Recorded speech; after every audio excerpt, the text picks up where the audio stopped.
Well, what we're looking at is standards globally in China, Europe and other countries for what can be called a sustainable or green investment to guide investors.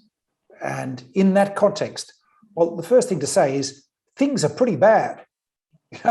Things are pretty bad. It's not just climate change.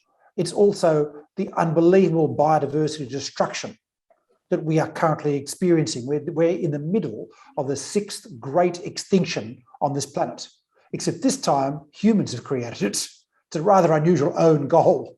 And part of that is the contribution to pollution in the environment. Plastics is a big part of that, unfortunately.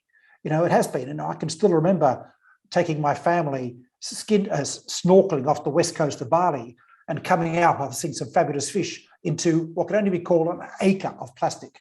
They will never go to Bali again, even though they're typically, because of the experience is so ugly.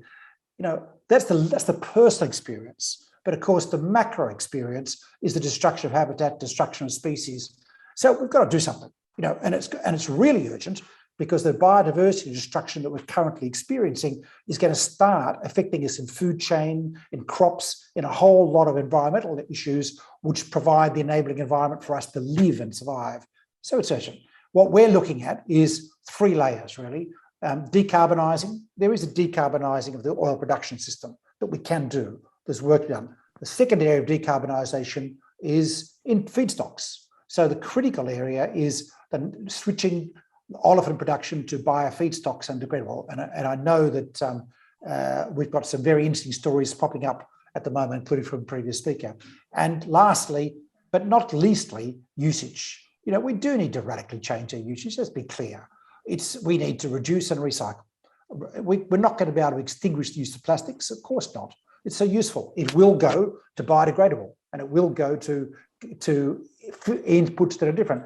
But we can reduce a lot, and we can recycle. Our recycling efforts, frankly, are utterly terrible.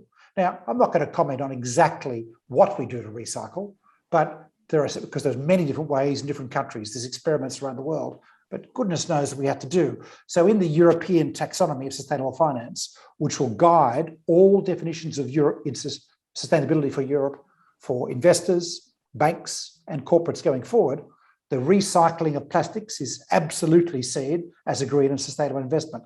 But we are also, because I want to come back to this, looking at inputs. Essentially, the whole feedstock regime has to change. And it has to change not just in the short, and not just in a few industries, it's got to be everything.